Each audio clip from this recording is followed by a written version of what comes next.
She was his intern and untouched, and the billionaire ruined all his rules for her smile. Before we explore all the details of this incredible story, tell us where you're following us from and the time. Subscribe to the channel so you don't miss a thing, and let's embark on this journey together. She knew this elevator ride could change everything, but she had no idea how much. Ariel Jameson clutched her worn leather portfolio against her chest as the polished steel doors slid shut with a whisper. The 42nd floor, Tiburon Holdings. The words gleamed in brushed gold letters on the panel, each one representing a dream she'd chased for 4 grueling years, through endless study sessions, part-time jobs and sleepless nights, fueled by instant coffee and determination. The city sprawled beneath the floor-to-ceiling windows as the elevator climbed, but Ariel kept her eyes fixed straight ahead. She'd practiced this moment in her cramped studio apartment mirror dozens of times. The handshake, the introduction, the perfect balance of confidence and humility that would prove she belonged here. 24 years old, and she'd never wanted anything more. The elevator chimed softly. Her reflection stared back from the doors. Pressed white blouse, charcoal blazer from a thrift store she'd tailored herself, hair pulled back in a neat bun that took her 3 attempts to perfect that morning. She looked professional, polished, ready. The doors opened to reveal a world of marble floors, modern art installations, and the kind of hushed efficiency that only came with serious money. The Tiburon Holdings reception area stretched before her like a cathedral of commerce, all clean lines and strategic lighting designed to intimidate. "You must be our new intern." The receptionist, a woman with silver hair and kind eyes, smiled warmly. "I'm Beverly. We've been expecting you." Ariel managed a grateful nod. "Ariel Jameson. I'm so honored to be here." "Economics major, right? From Riverside Community College?" Beverly's voice carried genuine interest, not the polite dismissal Ariel had braced herself for. "That's impressive. We don't usually take interns from smaller schools." The word stung slightly, but Ariel had learned to transform doubt into fuel long ago. "I believe merit speaks louder than pedigree, ma'am." Beverly's smile widened. "I like you already. Come on, let me show you to the intern floor." As they walked through corridors lined with awards and photographs of gleaming hotel properties, Ariel absorbed every detail. The subtle scent of expensive cologne mixed with fresh flowers. The way conversations lowered when they passed, not from rudeness, but from the weight of important decisions being made. The distant hum of a city that never stopped moving filtered through windows that probably cost more than most people's cars. This was power, real power. And for the next 6 months, she'd be part of it. "The 20th floor houses our development team," Beverly explained as they passed another elevator bank. "That's where you'll be working. Market analysis, property evaluation reports, client presentation support. Nothing too overwhelming to start." They entered a smaller elevator, and Ariel caught a glimpse of herself again in the mirrored walls. She looked smaller here, somehow, more fragile, but her grandmother's voice echoed in her memory. "Baby girl, you got to work twice as hard to get half as much, but when you get there, you make sure they remember your name." The 20th floor buzzed with controlled energy. Young professionals in expensive suits hurried between glass-walled conference rooms. Computer screens displayed financial projections and architectural renderings of properties that would reshape skylines. Ariel felt her pulse quicken. This was exactly where she belonged. "Your desk is right over here," Beverly said, leading her to a workstation by the windows. "Nothing fancy, but the view should help with those long afternoons." Ariel set down her portfolio and looked out at the city below. From up here, the world looked manageable, organized, like everything had its place and purpose. "Mr. Damon Riker likes to personally welcome new team members," Beverly mentioned casually, checking her watch. "He should be making his rounds this afternoon." The name sent an involuntary shiver through Ariel's composure. Everyone knew about Damon Riker, the 37-year-old CEO who'd built Tiburon Holdings from a single property acquisition into a billion-dollar empire. The man who never smiled in photographs and whose business decisions were studied in her economics textbooks. "I'll make sure to be ready," Ariel managed, her voice steadier than she felt. Beverly patted her shoulder gently. "Just be yourself, honey. That's what got you here." As Beverly walked away, Ariel settled into her chair and opened her laptop. She had reports to review, presentations to understand, a whole new world to master. But as she began organizing her workspace with the methodical precision that had carried her through college, she couldn't shake the feeling that something was about to shift. The elevator chimed again in the distance. Footsteps approached across the marble floor, and Ariel Jameson had no idea that her carefully planned life was about to collide with a man who would shatter every rule she'd ever made for herself, including the most important one: never let anyone get close enough to hurt you. What happens when an unstoppable force meets an immovable object? And what if that force happens to be wearing a $1,000 suit? The silence that followed his entrance was the kind that rewrote the rules of the room. Ariel felt the shift before she saw him. Conversations didn't just pause, they evaporated. Keyboards stopped clicking. Even the air conditioning seemed to hold its breath. She kept her eyes on her computer screen, pretending to analyze market projections, while her heart hammered against her ribs like a trapped bird. Footsteps. Deliberate, confident, getting closer. "Good afternoon, everyone." The voice carried through the open floor plan like velvet over steel. Smooth, commanding, impossible to ignore. "I wanted to personally welcome our new team member." Ariel's fingers froze over the keyboard. This was it. The moment she'd rehearsed 100 times.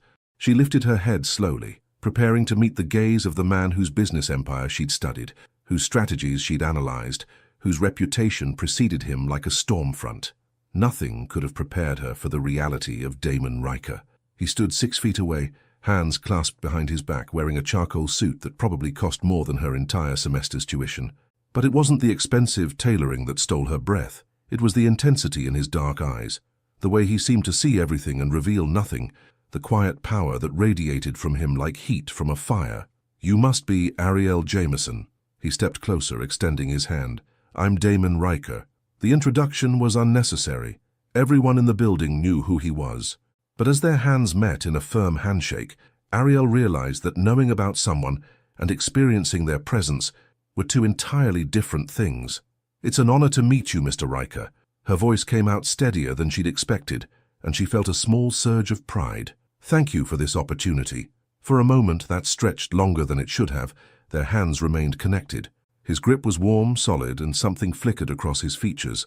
Surprise, maybe, or recognition of something he hadn't expected to find. "The honor is mine," he said quietly, and released her hand. "Beverly tells me you're from Riverside Community College, economics major." "Yes, sir." Ariel straightened her shoulders. "I know Tiburon usually recruits from Ivy League schools. I promise I won't let you down." A ghost of a smile touched the corner of his mouth. "I didn't build this company by following conventional wisdom, Ms. Jameson. Sometimes the most valuable perspectives come from unexpected places." The words hit her like sunshine breaking through clouds. All those late nights, wondering if she was good enough, smart enough, polished enough. And here was one of the most successful men in the country telling her that her difference might be her strength. "What's your assessment of the Hartford property acquisition?" he asked suddenly, nodding toward her computer screen. Ariel's mind raced. She'd been reviewing that file for less than an hour, but years of academic pressure had taught her to think quickly under scrutiny. "The location is prime, but the renovation costs seem underestimated. The neighborhood's changing demographic suggests we should consider mixed-use development rather than pure luxury residential." Damon's eyebrows rose slightly. Around them, the office had gone completely silent. Even veteran analysts didn't usually offer unsolicited strategic opinions to the CEO. "Interesting." He moved closer, studying her screen, close enough that she caught the subtle scent of his cologne, something expensive and understated that made her pulse skip. "Most people focus on the profit margins first." "Profit matters," Ariel replied, surprised by her own boldness. "But sustainable growth comes from understanding community needs.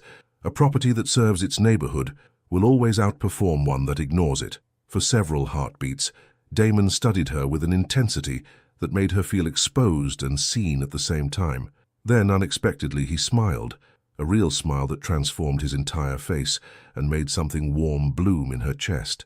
"I think you're going to fit in just fine here, Ms. Jameson." He turned to address the broader office. "I want everyone to know that Ms. Jameson brings a fresh perspective that we value. I expect you'll all make her feel welcome." As he walked away, stopping to speak with other team members, Ariel realized she'd been holding her breath. The normal office sounds gradually resumed around her, but she felt like she was floating slightly above her chair. "Well, well." The voice came from her left, where a woman about her age with perfectly styled blonde hair was watching with amused eyes. "I'm Cassidy Walsh, senior analyst, and you, my new friend, just got the Damon Riker stamp of approval in your first hour. That's either really good news or really dangerous news." "What do you mean?" Ariel asked, still processing what had just happened. Cassidy glanced around conspiratorially, then leaned closer. He doesn't usually spend more than 30 seconds with new interns, and he definitely doesn't smile like that. Trust me, I've been here 2 years. I've seen him destroy grown men with less emotion than most people show choosing coffee. Ariel's stomach fluttered. I just answered his question honestly. Exactly, Cassidy grinned. Most people tell him what they think he wants to hear. You told him what you actually thought. Either you're incredibly brave or incredibly naive. Maybe both, Ariel admitted, watching Damon's retreating figure as he disappeared into the elevator. Just be careful. Cassidy's voice carried a note of genuine concern.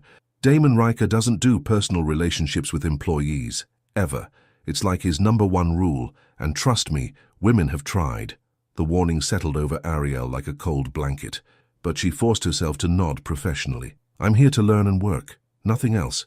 But even as she said the words, she couldn't forget the way his hand had felt in hers, or the moment when his smile had made her feel like the only person in the room. As the afternoon wore on, Ariel threw herself into her assignments with renewed focus. She had reports to analyze, presentations to prepare, and a career to build. Whatever she'd felt during that brief interaction with Damon Riker was just nerves and adrenaline. It had to be, because men like him didn't notice women like her. And even if they did, she'd learned long ago that fairy tales were for people who could afford to believe in them.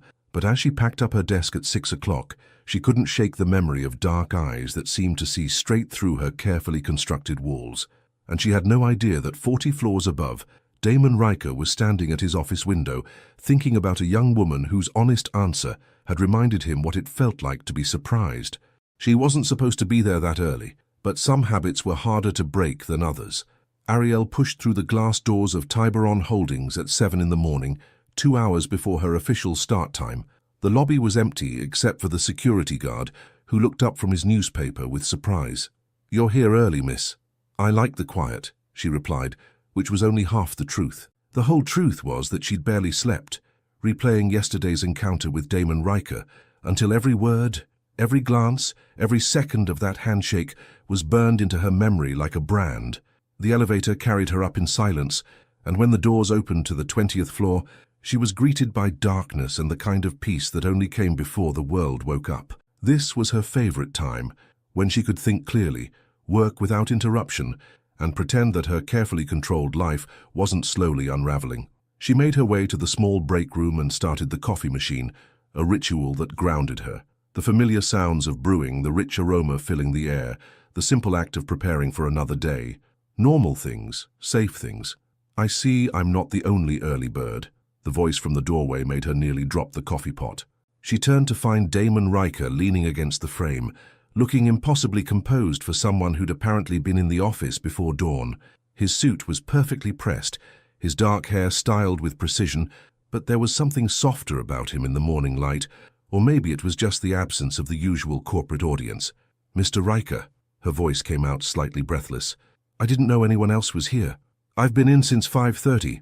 He stepped into the small space, making it feel suddenly intimate. "Conference call with our Tokyo partners. Time zones are a necessary evil in this business."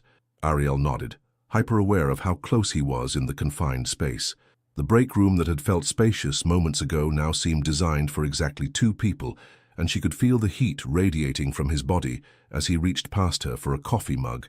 "May I?" he asked, gesturing to the pot in her hands. "Of course." She poured his coffee first, proud that her hands remained steady despite the way her heart was racing. "Cream? Sugar? Black? Like my soul," according to the business magazines. The unexpected humor made her laugh, a real laugh that bubbled up before she could stop it. "I don't think Business Weekly is known for their psychological profiles." "No, but they do love their dramatic headlines." He took a sip of coffee and studied her over the rim of his mug. "What about you, Ms. Jameson? What brings you in so early?" The question was simple, but something in his tone suggested he was asking about more than just her schedule. Ariel found herself caught between the professional answer she should give and the honest one that was fighting to escape. "I grew up in a house where quiet was rare," she said finally, choosing truth over safety. "My mum worked 2 jobs. My little brother had ADHD, and our neighbor's dog barked at everything that moved. I learned to love the early morning hours because they were the only time that belonged to just me." Damon's expression shifted. something warmer replacing the usual controlled composure. And now? Now I guess old habits die hard. Plus, I like being prepared. Yesterday was, she searched for the right words, intense. Was it? There was something almost teasing in his voice. In what way? The question hung between them like a bridge she wasn't sure she should cross. He was her boss's boss's boss. He was Damon Riker, billionaire CEO, a man who lived in a world she'd only read about in magazines. And yet, standing here in the morning light with coffee steam rising between them, he felt dangerously human. It's a lot to take in, she said carefully. The scale of everything here, the responsibility, meeting someone whose business strategies I've studied, but never thought I'd actually encounter in person. Studied? His eyebrows rose. Should I be flattered or concerned? Definitely flattered. Your acquisition of the Detroit waterfront properties was brilliant. You saw potential where everyone else saw problems. Something flickered across his features. Surprise, pleasure, or maybe something deeper. Most people only remember the profit margins from that deal. Profit is important, but vision is everything. You didn't just buy properties, you bought the future of an entire neighborhood. They stood in comfortable silence for a moment, sipping coffee and watching the sunrise paint the city in shades of gold and amber through the break room window. Ariel felt something settling between them. Not quite friendship, but not the formal distance of employer and intern either. Can I ask you something? Damon's voice was quieter now, more personal. Of course. What made you choose Tiburon for your internship? I know we're not your only option. Henderson and Associates offered you a position. So did Morrison Financial. Ariel's coffee mug paused halfway to her lips. How do you know that? I make it my business to know about exceptional candidates, especially ones who turn down higher salaries to work here. The admission sent a warm flutter through her chest. He'd researched her background, paid attention to her choices. It should have felt invasive, but instead it felt like recognition, like someone finally seeing her worth. Henderson and Associates would have had me filing papers and fetching coffee for 6 months, she said honestly. Morrison Financial offered good money, but no real learning opportunities. Tiburon, she met his eyes directly. Tiburon would challenge me, push me to grow, and working with the best means becoming better, even if the best can be demanding, unforgiving, especially then. Her voice gained strength. I didn't come this far to play it safe, Mr. Riker. The smile that spread across his face was different from yesterday's brief expression, warmer, more genuine, tinged with something that looked almost like admiration. I think, he said slowly, that you're going to surprise a lot of people here, Ariel Jameson. The use of her first name sent electricity down her spine. Not Ms. Jameson, the formal intern. Ariel, like she was real to him, like she mattered. Before she could respond, voices echoed from the elevator bank. The rest of the world was waking up, and their private moment was about to end. I should get back to work, Damon said, but he made no immediate move to leave. Of course. Ariel set down her mug, trying to ignore the disappointment that settled in her chest. He paused at the doorway and looked back at her. Same time tomorrow? The question was casual, but there was nothing casual about the way he asked it, or the way her pulse jumped in response. I'll be here, she replied, and immediately wondered if she was making a terrible mistake.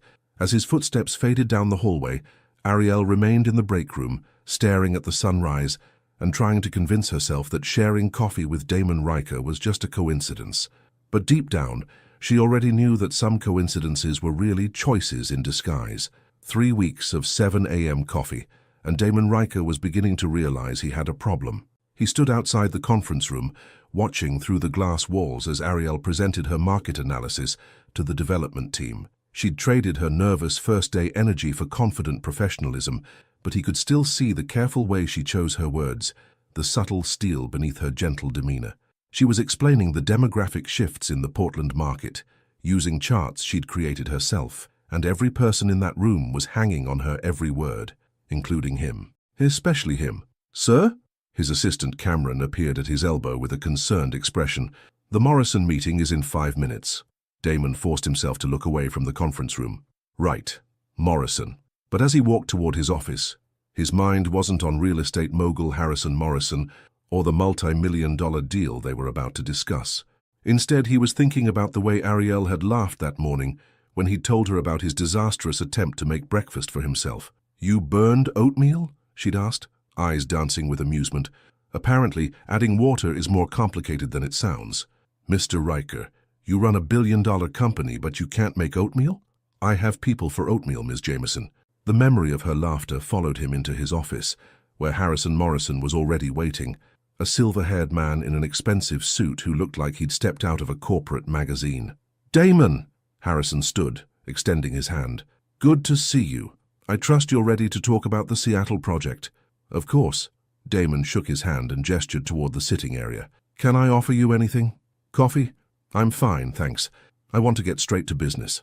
Harrison settled into the leather chair with the confidence of a man used to getting his way. I've reviewed your proposal for the Seattle waterfront development. Impressive work. Thank you. There's just one small issue. Harrison's smile didn't reach his eyes. My sources tell me the market analysis was done by some intern, a college student. Damon, surely you understand why that concerns me. Something cold settled in Damon's chest. The analysis was thorough and accurate. I'm sure it was adequate for practice, but we're talking about a $200 million investment. I need assurance that your senior team is handling the real work. The dismissive tone made Damon's jaw tighten. That college student identified market opportunities that our senior analysts missed. Her recommendations could increase project profitability by 15%. Damon, I respect your mentoring efforts, but let's be realistic. Experience matters. Pedigree matters. I can't take risks on amateur work, no matter how enthusiastic. Amateur? Damon stood slowly, his voice deadly quiet. Harrison, that amateur has more insight into urban development patterns than most people with 20 years of experience. Harrison held up his hands in a placating gesture. I'm not trying to insult anyone. I'm sure she's a lovely girl, but this is business, not charity. The words lovely girl hit Damon like a physical blow. The casual dismissal, the assumption that Ariel's worth could be reduced to her appearance, the implication that her hiring was somehow an act of charity rather than recognition of exceptional talent. You know what, Harrison? Damon's voice carried the kind of quiet intensity that made boardrooms go silent. I think we're done here. Excuse me? The deal's off. Tiburon Holdings won't be partnering with Morrison Financial on this project. Harrison's face flushed red. You're walking away from a $200 million deal because I questioned your intern's qualifications? I'm walking away because you don't recognize talent when it's presented to you. And frankly, that makes you a poor business partner. This is insane, Damon, over some girl. Get out. The words came out low and dangerous. Get out of my office before I have security escort you out. Harrison Morrison left, muttering about emotional decisions and poor judgment, but Damon barely heard him. He stood at his office window, hands clenched into fists, trying to understand what had just happened. He'd never walked away from a deal over personnel decisions, never let emotions override business logic, never cared enough about someone's feelings to sacrifice profit margins, but the thought of Harrison Morrison dismissing Ariel as some girl had made him see red. A soft knock interrupted his thoughts. Come in. Ariel appeared in his doorway looking concerned. Mr. Riker, Cameron said you might need these Portland projections, but if this is a bad time... She was holding a folder, her dark eyes searching his face with that careful attention she gave everything important. No, he said, his voice softer than he'd intended. Come in. She approached slowly, setting the folder on his desk. Is everything okay? You seem tense. The simple question, asked with genuine concern, nearly undid him. When was the last time someone had asked if he was okay? When had anyone cared enough to notice his mood? Just business complications, he said, not quite meeting her eyes. The Morrison deal. He looked at her sharply. How did you... I saw him leave. He looked angry. She hesitated, then said quietly, was it about my analysis? The fact that she'd immediately assumed responsibility, that she was prepared to take blame for his decision, made something twist painfully in his chest. Ariel. He stepped closer, drawn by the vulnerable expression on her face. The Morrison deal fell through because Harrison Morrison is an arrogant fool who can't recognize exceptional work when it's handed to him on a silver platter. But if my analysis wasn't up to standard, your analysis was perfect, better than perfect. It was innovative and insightful, and exactly what this company needs. He found himself standing close enough to see the gold flecks in her brown eyes. Don't you dare apologize for being brilliant. She looked up at him with something like wonder. You really think it was good? I think, he said slowly, that you're going to revolutionize how this industry approaches market analysis. And Harrison Morrison just lost the chance to be part of that. For a moment they stood in silence, the air between them charged with something that had nothing to do with business and everything to do with the way she was looking at him, like he was someone worth believing in. "Mr. Riker," her voice was barely a whisper. "Yes? Thank you. For defending my work. For believing in me. Always," he replied, and meant it with a certainty that terrified him. She smiled then, not the careful professional smile she wore in meetings, but something genuine and radiant that made his world tilt sideways. And as she left his office, Damon Riker realized that somewhere between morning coffee and market analyses, he'd started breaking the most important rule he'd ever made. He just wasn't sure if he cared anymore. The power outage hit at exactly 6:47 p.m. on a Thursday, trapping them between the 31st and 32nd floors. Ariel had been reviewing quarterly reports when the lights flickered once, twice, then died completely. Emergency lighting kicked in, casting everything in an eerie red glow, and then she heard it, the soft mechanical groan of elevators grinding to a halt. She gathered her papers and headed for the stairs, but as she passed the executive elevator bank, she heard a familiar voice from behind the closed doors. "This is Damon Riker. I'm trapped in elevator car 7. How long before you can restore power?" Her heart lurched. Without thinking, she pressed the emergency call button on the wall panel. "Mr. Riker, it's Ariel. Are you okay?" A pause. Then, "Ariel, what are you still doing here?" "Working late. The security guard says the power's out for 6 city blocks. Could be hours before it's restored." Another pause. Longer this time. When his voice came through the speaker again, it carried a note she'd never heard before. Something almost vulnerable. "Well, this is a first. Damon Riker brought low by a power grid." Despite the situation, she smiled. "Even billionaires can't control the electrical company, I guess. Don't tell the business magazines. They'll write articles about my declining influence." The joke was so unexpected that she laughed, and she heard an answering chuckle from inside the elevator. It occurred to her that this might be the first real conversation they'd had where neither of them was performing. No corporate mask, no professional distance, just two people talking in the dark. "Are you claustrophobic?" she asked, suddenly concerned. "No. Are you planning to join me in here? The stairs are right there. I could leave you to contemplate your empire in solitude." "Please don't." The words came out quickly, almost before he could stop them. "I mean, the company would be appreciated." Something in his tone made her decision easy. She found the elevator maintenance panel, and after 15 minutes of patient work and a few choice words that would have shocked her economics professor, she managed to manually open the doors just enough to slip through the gap. The elevator car was dimmer than the hallway, lit only by the faint glow of emergency power. Damon sat on the floor with his back against the wall, his usually perfect suit jacket draped beside him, his tie loosened, looking more human than she'd ever seen him. "My hero," he said as she settled across from him, and there was genuine warmth in his voice. "Though I should point out that now we're both trapped, sometimes the best solutions involve shared problems." They sat in comfortable silence for a moment, the corporate world reduced to a small metal box suspended between floors. Outside, the city was probably in chaos. Traffic lights dark, buildings powerless, thousands of people dealing with the unexpected disruption. But in here, everything felt strangely peaceful. "Can I ask you something?" Damon's voice was quieter now, more personal. "Of course. Why did you really choose Tiburon? And don't give me the answer you gave in your interview. I want the truth." Ariel considered lying, giving him something safe and professional. But the darkness made honesty easier somehow, like confessing to shadows. "Because I read an article about you 5 years ago. Forbes, I think. They were calling you ruthless, saying you'd built your empire by crushing smaller companies." She met his eyes in the dim light, but buried in all that criticism was one paragraph about how you'd refused to demolish a community center in Detroit. The journalist treated it like a business mistake, but I saw it differently. "How?" "I saw someone who understood that success without soul is just expensive emptiness." She drew her knees up, wrapping her arms around them. "I wanted to work for someone who knew the difference." Damon was quiet for so long that she wondered if she'd said too much. When he finally spoke, his voice was rough around the edges. "That community center cost me $12 million in projected profits. And how much did keeping it earn you in respect from that neighborhood? That's not how business works, Ariel. Maybe it should be." Another silence, this one charged with something she couldn't name.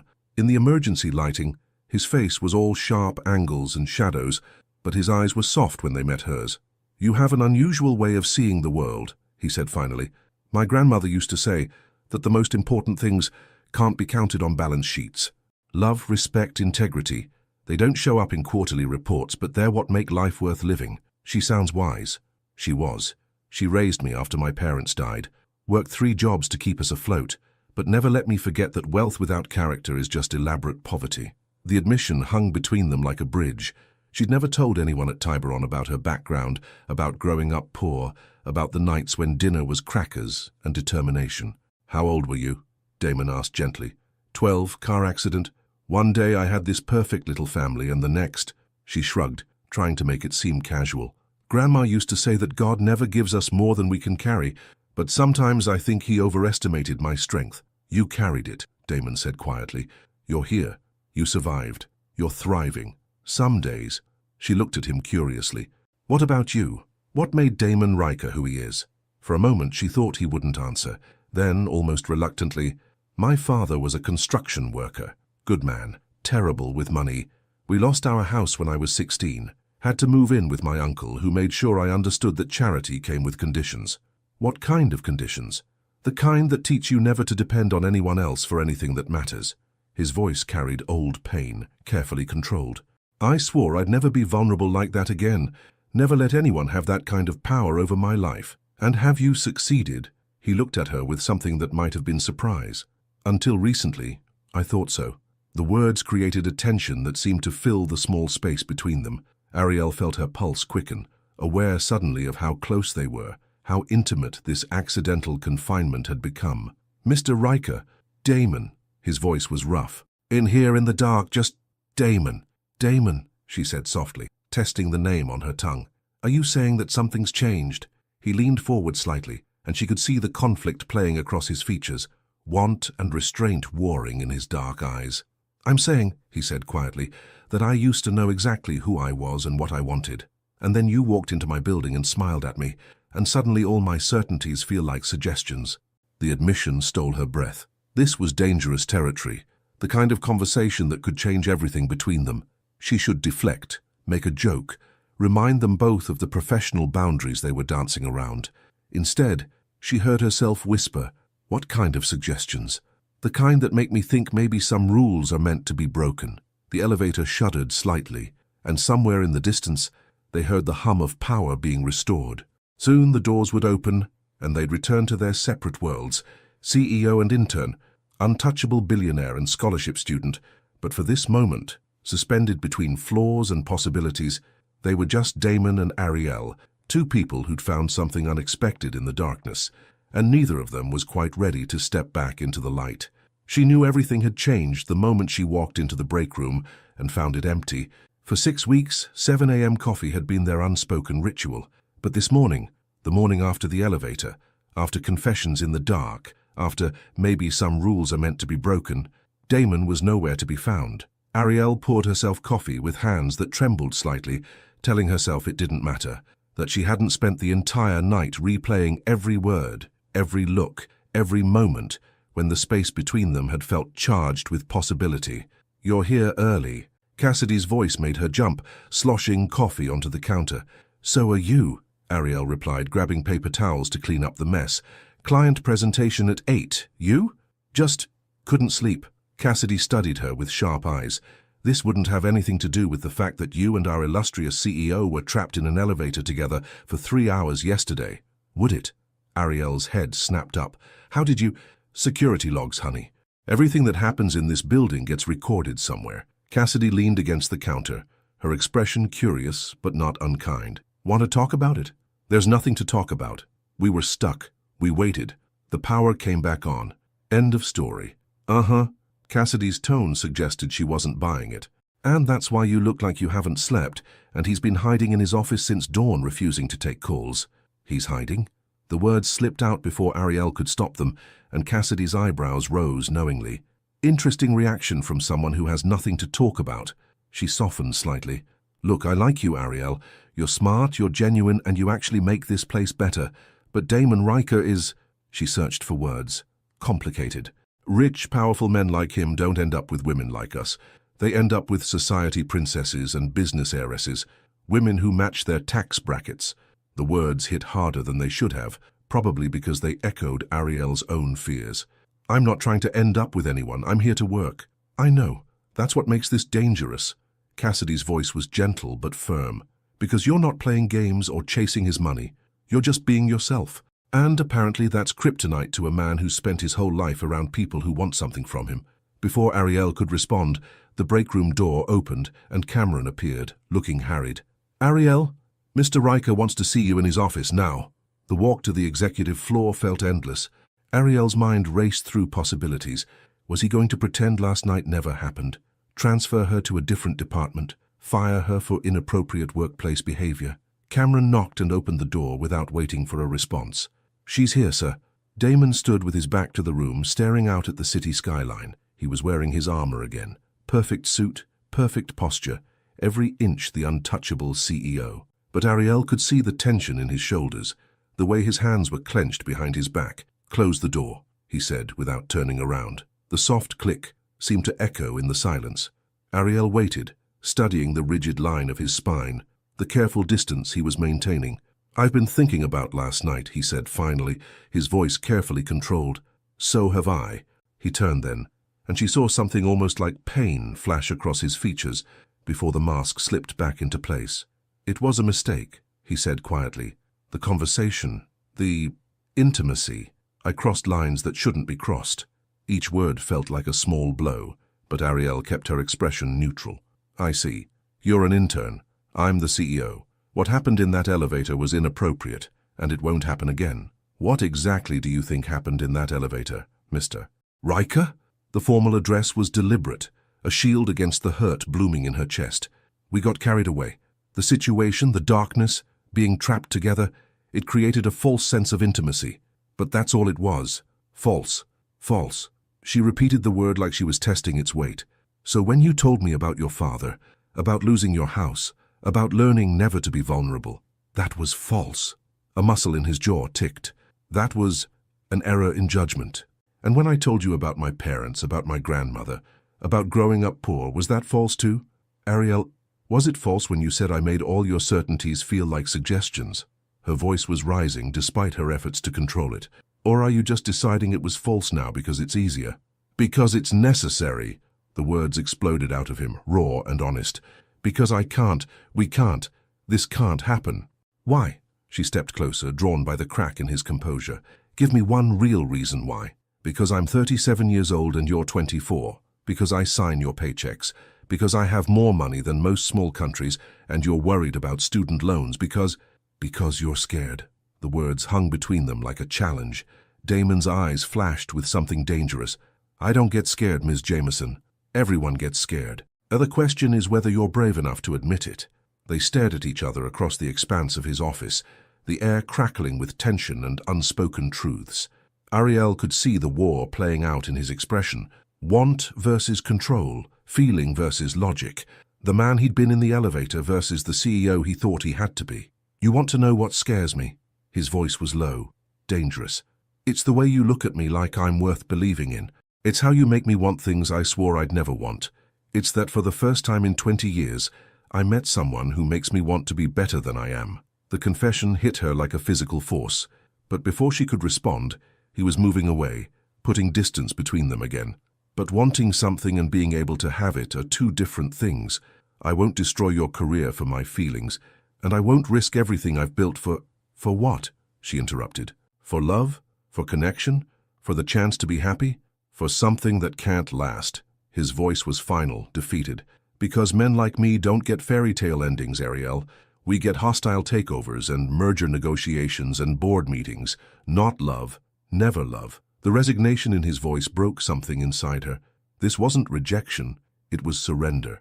He wasn't choosing not to care about her. He was choosing not to fight for something he wanted because he didn't believe he deserved it. You're wrong, she said softly. Am I? Yes. Because fairy tales aren't about princes in castles. They're about people brave enough to believe that happy endings are possible. She moved toward the door, then paused with her hand on the handle. I thought you were that brave. I guess I was wrong. She left him standing there, surrounded by all the trappings of his success. And for the first time since she'd started at Tiburon Holdings, Ariel wondered if some dreams were too dangerous to chase. But as the elevator carried her down to reality, She couldn't shake the memory of his voice in the darkness, saying her name like a prayer. And she couldn't help wondering if the man who'd built an empire from nothing might find the courage to fight for something that could actually make him happy. The error that changed everything was exactly 12 numbers in the wrong order. Ariel stared at her computer screen in horror, her coffee growing cold as she realized what she'd done. The Portland market analysis, the one she'd been perfecting for weeks, the one that was supposed to be presented to the board in 2 hours, contained a transposition that made the profit projections completely wrong, not slightly wrong, catastrophically wrong. Her hands shook as she recalculated the figures, hoping against hope that she'd made a mistake in discovering her mistake. But no, she'd somehow switched 2 key demographic data points, and the error cascaded through every projection, every recommendation, every carefully crafted conclusion. No, no, no, she whispered, frantically trying to figure out how to fix 6 weeks of work in less than 2 hours. Talking to yourself now? Cassidy appeared beside her desk, then stopped when she saw Ariel's face. What's wrong? You look like you've seen a ghost. Worse, I've seen my career ending. Ariel's voice was barely controlled. I made an error in the Portland analysis. A huge one, the kind that makes the company look incompetent and costs millions of dollars. How huge? The kind where they'll question whether hiring me was the worst decision Tiburon Holdings ever made. Cassidy leaned over to look at the screen, her expression growing more concerned as she absorbed the scope of the problem. Okay, this is significant, but maybe we can fix it. Let me call the IT department, see if they can delay the board presentation. No, Ariel closed her laptop with a decisive snap. I made this mistake. I have to fix it, and I have to tell Mr. Riker before he walks into that boardroom and humiliates himself with my incompetence. The walk to the executive floor felt like climbing a mountain. Every step carried the weight of disappointment, not just her own, but his. After everything that had happened between them, after he'd defended her work to Harrison Morrison, after he'd called her brilliant, she was about to prove that his faith in her had been misplaced. Cameron looked up as she approached. I'm sorry, but Mr. Riker is in prep for the board meeting. He can't be disturbed. This is about the board meeting. Please, it's urgent. Something in her tone must have convinced him, because Cameron picked up his phone. Sir, Ariel Jameson is here. She says it's urgent about the Portland presentation. A pause. Yes, sir. He hung up and nodded toward the office. Go ahead. Damon was standing behind his desk, reviewing notes, when she entered.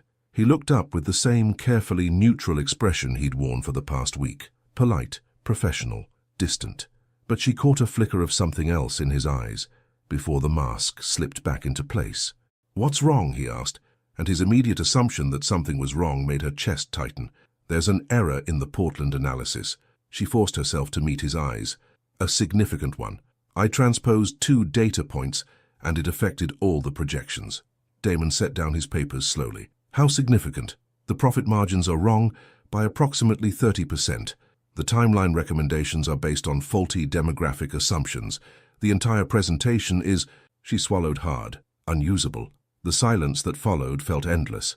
She watched him process the information, saw the moment when the full implications hit him. In 2 hours, he was supposed to present her research to the board of directors. Research that would now make him look either incompetent or poorly prepared. I see, he said finally, his voice carefully controlled. I take full responsibility.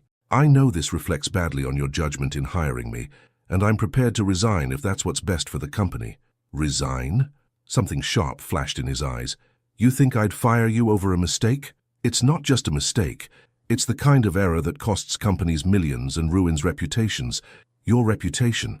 Damon moved around the desk until he was standing directly in front of her.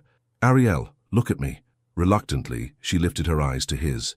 Have you eaten today? The question was so unexpected that she blinked. What? Food? When did you last eat something? Yesterday, I think. I've been working on this presentation, trying to make it perfect, and I guess I forgot. You forgot to eat. His voice carried a note she couldn't identify. When did you last sleep? Really sleep, not just collapse at your desk. That's not relevant. It's completely relevant. He stepped closer, his eyes scanning her face with concern that felt dangerously personal. You've been pushing yourself to exhaustion, trying to prove you deserve to be here. That's why you made the error. That's not an excuse. It's not an excuse. It's a reason. And there's a difference. His voice gentled. Ariel, everyone makes mistakes. Even brilliant people, especially brilliant people who work themselves to the point of collapse, trying to be perfect. The kindness in his voice was harder to bear than anger would have been. But the board meeting will be postponed. I'll tell them we discovered an opportunity to refine our projections and want to present the most accurate data possible. They'll know something's wrong. They'll know we're thorough, which, considering the alternative is presenting flawed data, is exactly what they should know. She stared at him, trying to understand. You're not angry. I'm concerned about you, about the fact that you've been working 18-hour days and forgetting to take care of yourself. He paused, something vulnerable flickering across his features. About the fact that you thought I'd destroy your career over an honest mistake. Most bosses would. I'm not most bosses. The words came out rougher than he'd intended, at least not when it comes to you. The admission hung between them like a confession. For a moment, the careful distance he'd maintained since the elevator conversation cracked, and she caught a glimpse of the man who'd shared his fears with her in the dark. Why? She whispered. He looked at her for a long moment, and she could see him fighting with himself, wrestling with words that wanted to escape. Because, he said finally, watching you torture yourself over this mistake is making me realize that I care more about your well-being than any business presentation, because the thought of you thinking I'd throw you away over an error that could happen to anyone makes me physically ill. Because, he stopped, running a hand through his hair, destroying his perfect composure. Because what? She pressed. Because I've been trying for a week to convince myself that what I feel for you isn't real, and this, seeing you in distress, wanting to fix it more than I want to fix the business problem, proves that I'm failing miserably. The confession hit her like lightning. Damon, go home, he said abruptly, stepping back as if he'd revealed too much. Get some sleep. Eat something. We'll fix the analysis tomorrow, together. I can't leave. I need to... You need to take care of yourself. That's not a request, it's an order from your boss. She wanted to argue, but the exhaustion was hitting her now that the adrenaline was fading. What about the board? Let me worry about the board. You worry about getting some rest. As she headed toward the door, he called her name softly. She turned back to find him watching her with an expression that made her heart race. Ariel, for what it's worth, you're the last person I'd ever want to lose. Mistake or no mistake. She left him standing there, surrounded by the expensive trappings of his success, and realized that somewhere between the elevator and this moment, they'd both stopped pretending that this was just about business. The question now was whether either of them would be brave enough to do something about it. The rain was falling hard enough to drown out everything else when Ariel's phone buzzed at 11:47 p.m. She'd been lying in her small studio apartment, staring at the ceiling and replaying the day's events. The mistake, Damon's unexpected kindness, the way he'd looked at her when he said she was the last person he'd ever want to lose. Sleep felt impossible when her mind kept circling back to that moment, to the crack in his voice, to the confession that hung between them like a bridge neither of them knew how to cross. The text message was from a number she didn't recognize. This is Damon. I know it's late, but I couldn't stop thinking about today. Are you okay? Her heart hammered as she stared at the screen. He'd somehow gotten her personal number, which meant he'd gone looking for it, which meant he'd been thinking about her too. She typed and deleted a dozen responses before settling on, I'm fine, just couldn't sleep. His reply came immediately. Neither could I. I keep thinking about what you said, about brave enough to believe happy endings are possible. The rain intensified outside her window, creating a cocoon of sound that made the night feel separate from the rest of the world. She found herself typing before she could second-guess herself. And what conclusion did you reach? 3 dots appeared, disappeared, appeared again. When his message finally came through, it was longer than she'd expected. That I've spent so long protecting myself from getting hurt that I forgot what it felt like to actually live. That watching you blame yourself today made me realize I'd rather risk everything than keep pretending I don't care about you. That maybe some rules exist to be broken. Ariel stared at the message until her eyes blurred. This was dangerous territory. Texting her boss at midnight, confessions delivered through phone screens, the careful boundaries of their professional relationship dissolving with each exchanged word. Her phone buzzed again. I'm sorry, this is inappropriate. I shouldn't have... Don't, she typed quickly. Don't apologize for being honest. Then let me be completely honest. I can't stop thinking about you. About us. About what might be possible if I were brave enough to try. The confession stole her breath. She could picture him in his penthouse apartment, probably standing at those floor-to-ceiling windows, looking out at the same storm that was rattling her smaller windows 40 floors below. "What's stopping you?" she sent back. "Fear that I'll hurt you. Fear that I'll hurt us both. Fear that men like me don't get to have what we want. We just get what we take." The vulnerability in his words made her chest ache. What if you're wrong? What if men like you deserve happiness just like everyone else? Do you really believe that? "I believe that the man who held my hand in an elevator and told me about his father deserves everything good in the world. I believe that the man who defended my work to Harrison Morrison and took care of me today when I made a mistake is worth taking risks for." Her phone rang before she could send another message. His name appeared on the screen, and for a moment she just stared at it, knowing that answering would change everything between them. She answered. "Hi." His voice was rough, intimate in the darkness. "Hi," she whispered back. "I couldn't keep typing. I needed to hear your voice." The simple admission sent warmth flooding through her. "I'm glad you called. Are you really okay, after today?" "I should be asking you that question.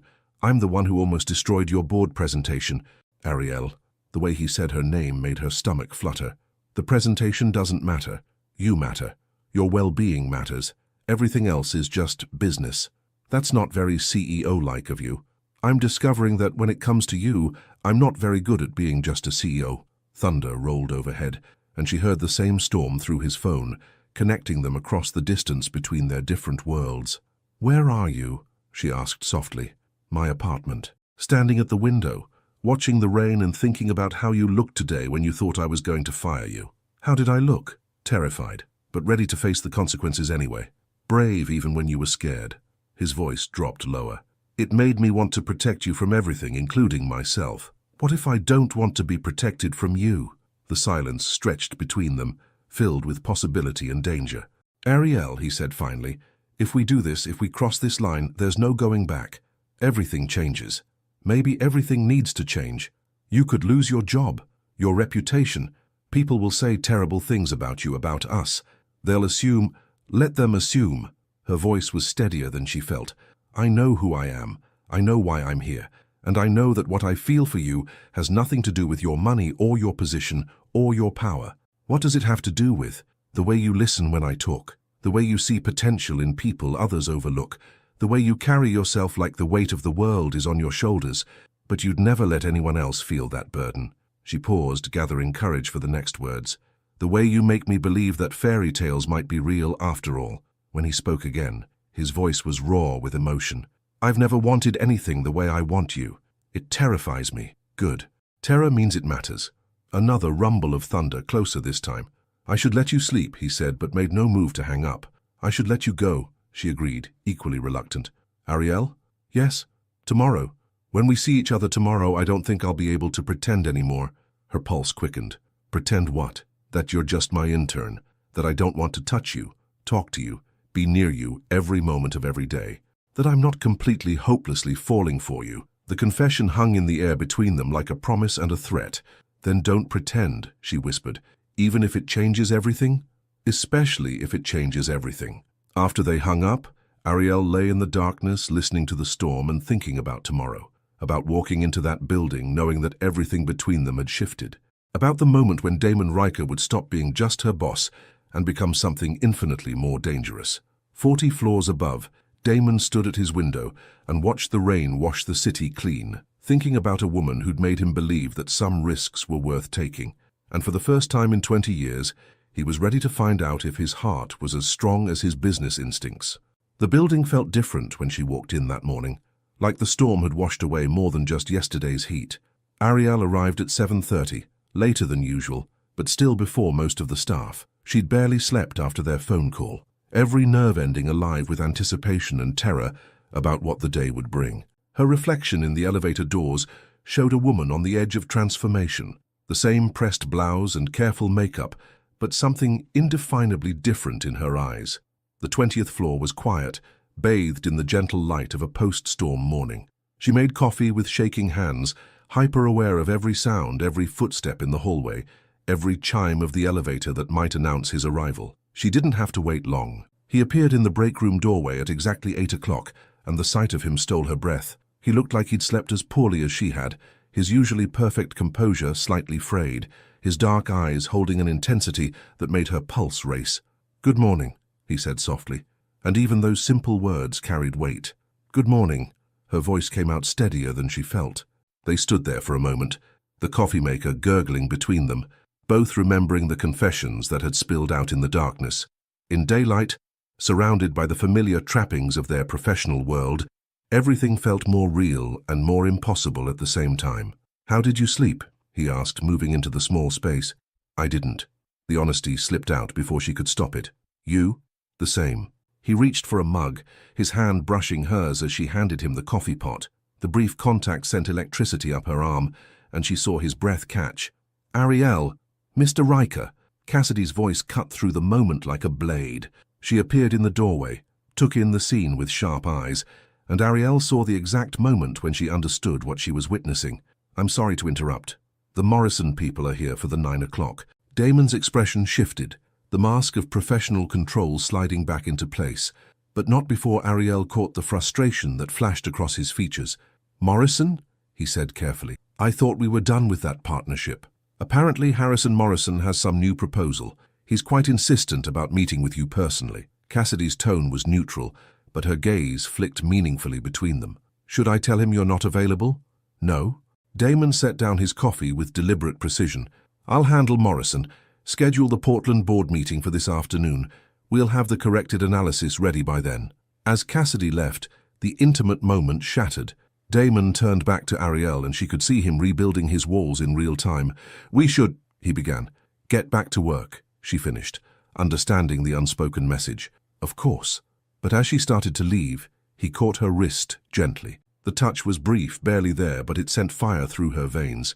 "This isn't over," he said quietly, his thumb brushing across her pulse point before he released her.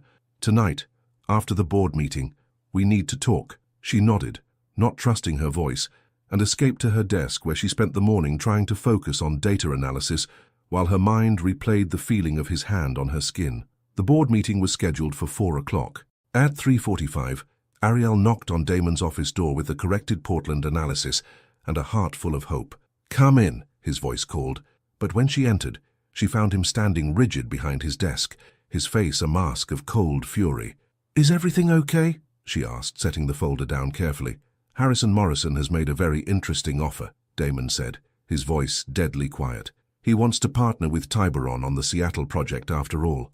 Apparently he's had a change of heart about our analytical capabilities. That's good news?"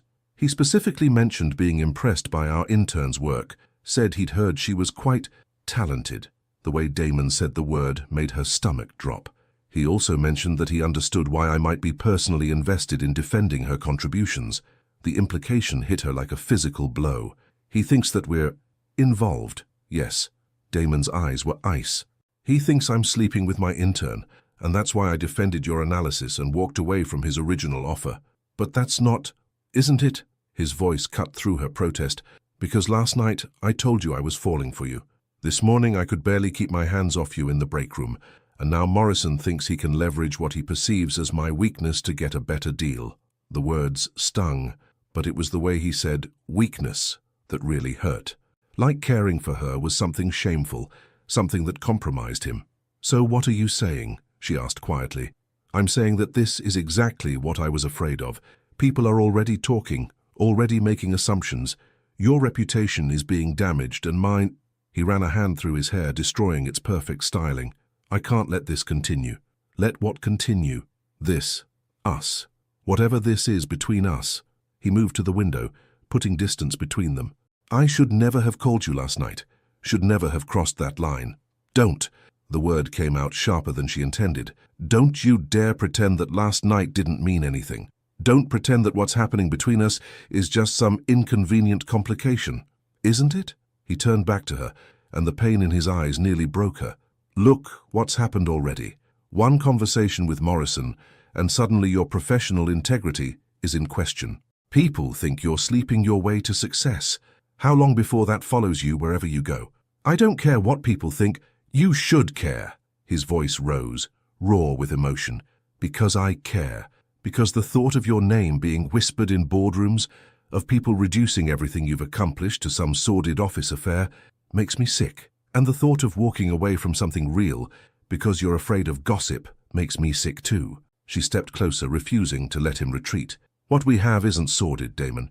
It's not dirty or wrong or shameful. It's real and it's honest. And it's the best thing that's happened to either of us. It's impossible. But his voice cracked on the word. No, it's not. It's just scary.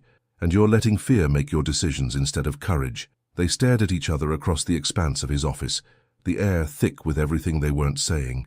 Ariel could see the war playing out in his expression. Love versus logic, want versus responsibility. The man who'd called her at midnight versus the CEO who thought he had to choose between her and everything he'd built. I won't be the reason you lose everything, she said finally, her voice steady despite the tears threatening to fall. But I won't pretend I don't love you either. The confession hung between them like a bomb waiting to explode. Ariel, I love you, she repeated, stronger this time. Not your money, not your power, not your position. You, the man who holds elevators for scared interns and calls when he can't sleep and believes that people deserve second chances. She moved toward the door, then paused. The question is whether you love yourself enough to believe you deserve to be happy. She left him standing there, surrounded by all the symbols of his success, and walked back to her desk to pack up her things. Because if Damon Riker was going to choose fear over love, she wasn't going to make it easy for him. But as the elevator carried her down from the 20th floor, she couldn't help hoping that the man who'd built an empire from nothing might find the courage to fight for something that could actually complete him, even if it took a miracle to make him see it. She was 3 blocks away when he caught up with her. Ariel had made it to the sidewalk, her small box of personal items clutched against her chest, before the tears finally came. The afternoon rush hour swirled around her, business people hurrying to meetings, tourists snapping photos, the entire city moving at its relentless pace, while her world crumbled in slow motion. She'd meant what she said about not making it easy for him. But walking away from Damon Riker, from the job she'd dreamed of, from the man she'd fallen in love with, was the hardest thing she'd ever done. Ariel! His voice cut through the street noise like a lifeline. She turned to see him pushing through the crowd, his expensive suit wrinkled, his perfect composure completely destroyed. He looked like a man who'd been running, both literally and figuratively. "What are you doing?" she asked as he reached her, breathless and wild-eyed. "Something I should have done the moment Morrison walked into my office."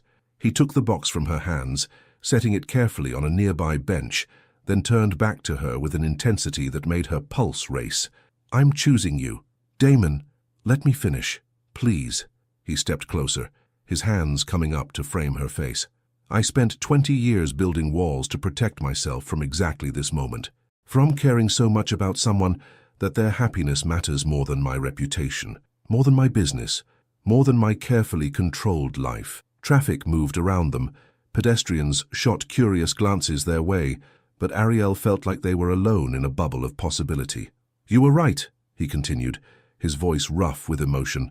"I was letting fear make my decisions. Fear of gossip, fear of vulnerability, fear that men like me don't get fairy tale endings." His thumbs brushed across her cheekbones, wiping away tears she didn't realize had fallen. "But you know what I'm more afraid of? Living the rest of my life without you. What about Morrison? The gossip? People thinking, let them think whatever they want." His voice gained strength. "I know the truth. I know that you're the most brilliant, courageous, genuine person I've ever met. I know that you've made me want to be better than I am. And I know that I love you so much it terrifies and amazes me in equal measure."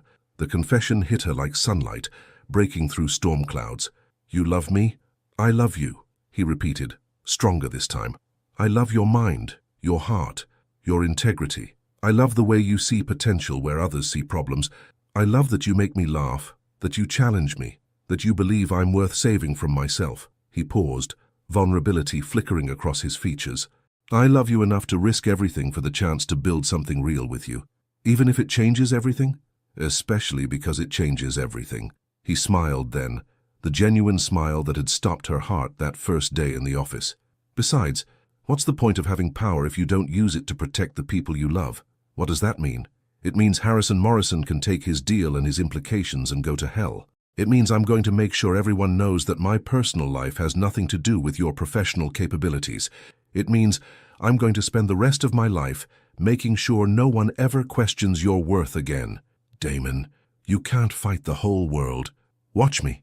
His voice carried the quiet intensity that had built a billion-dollar empire. "I didn't get where I am by backing down from challenges, and you, Ariel Jameson, are the most important challenge I've ever faced. She stared at him, this powerful man who'd stopped traffic to chase after her, who was offering to risk everything he'd built for something that might not work. "What are you asking me?" she whispered. "I'm asking you to take a chance on us. I'm asking you to let me love you properly, openly, without hiding or apologizing." He stepped closer, his forehead resting against hers. "I'm asking you to marry me." The words hit her like lightning. "What? Not today, not tomorrow, but someday when you're ready. I want to wake up next to you every morning. I want to build something together that's bigger than either of us alone. I want to prove to you every single day that fairy tales are real and love is worth fighting for." "You're serious?" "I've never been more serious about anything in my life." His hands slid down to capture hers. "I know it's fast. I know it's crazy. I know that people will say I'm having a midlife crisis or you're a gold digger or that we're both insane. But I also know that what we have is real and rare and worth protecting." Ariel looked at him, really looked at him. This man who'd conquered boardrooms and built empires, who was now standing on a busy sidewalk, offering her his heart with no guarantees, no contracts, no safety nets. "There's just one problem," she said finally. His face fell. "What?" "I already quit." Dramatically. "Earn front of half the office." She bit her lip, fighting a smile. "How exactly does this work if I'm unemployed?" Relief flooded his features, followed immediately by that devastating smile.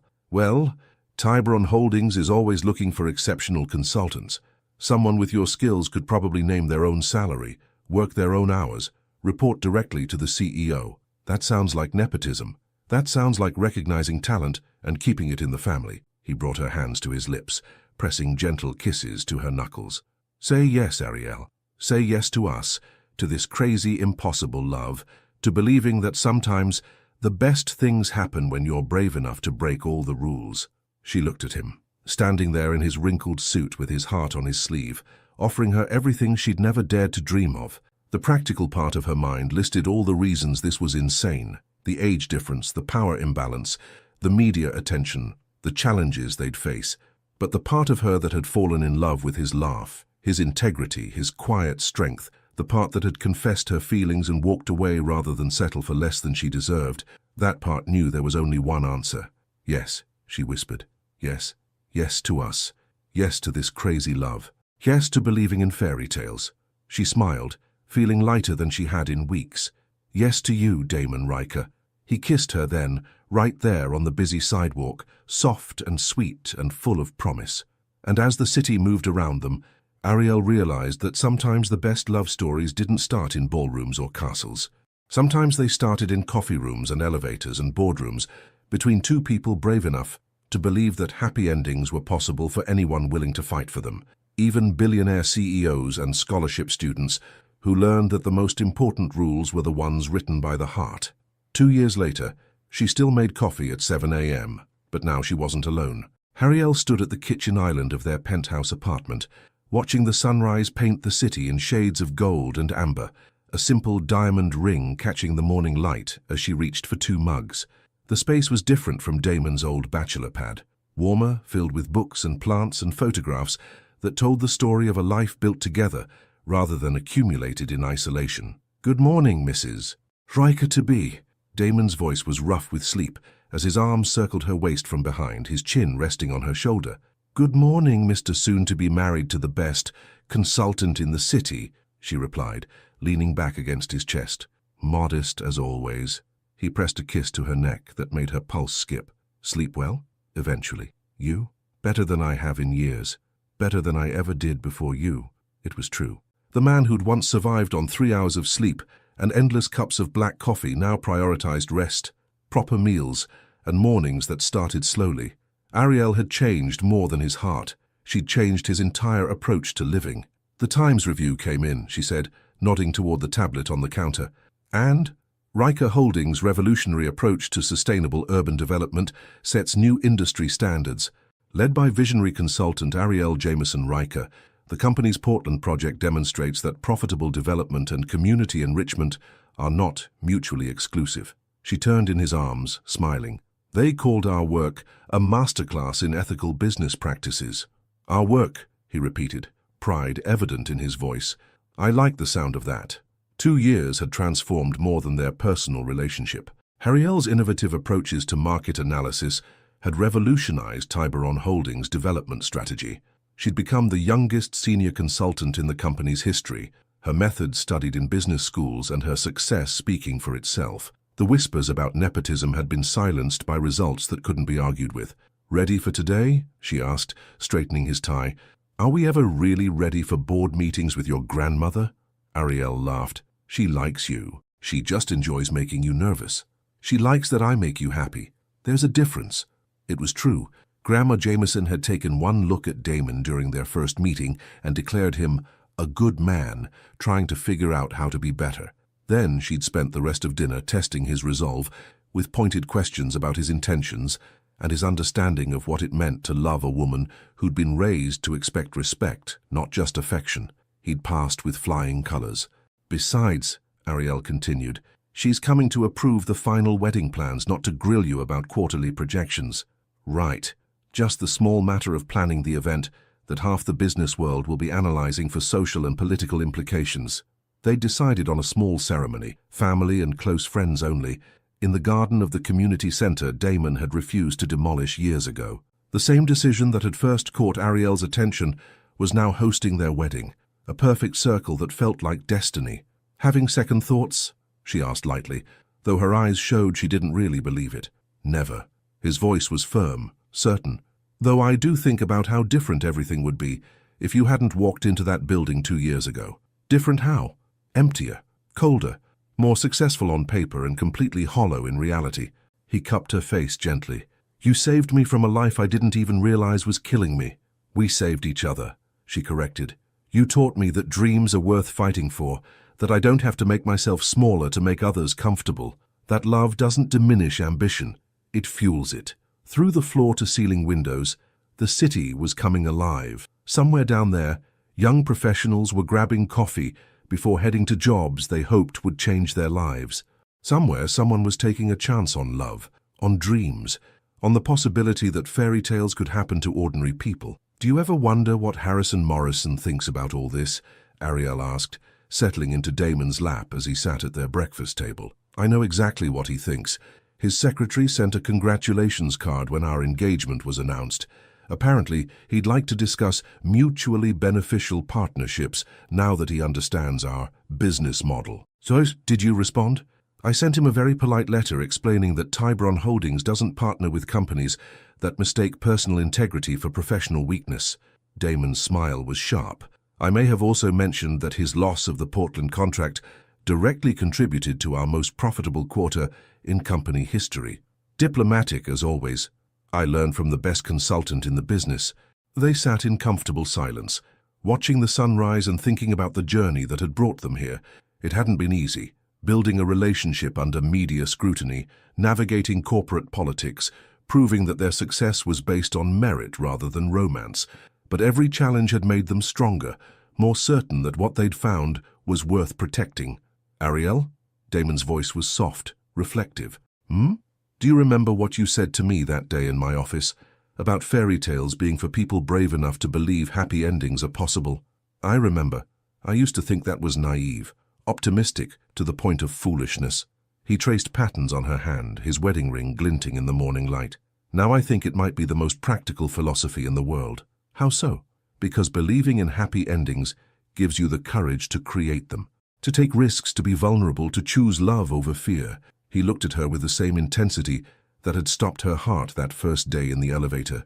"You didn't just teach me to believe in fairy tales, you taught me to write my own." "Our own," she corrected, then kissed him with all the love and certainty she felt. Outside, the city continued its relentless pace, full of dreamers and deal-makers, lovers and fighters, people searching for their own version of happiness. But inside their penthouse, time moved differently. Here, morning coffee lasted as long as they wanted it to. Here, love was measured not in quarterly reports, but in shared glances and quiet conversations, and the simple miracle of finding someone who made every day feel like the beginning of something beautiful. And as Ariel looked at the man who'd chased her down a busy sidewalk to offer her his heart, she realized that the best fairy tales weren't about princes and castles. They were about two people brave enough to believe that love was worth fighting for, and strong enough to build a happiness that could weather any storm. Some rules, after all, were definitely meant to be broken, especially the ones that said fairy tales only happen to other people. The end. What did you think of Ariel and Damon's love story? Have you ever been brave enough to break the rules for love? Share your thoughts and let us know what resonated with you most about their journey. Your participation in the channel is very important.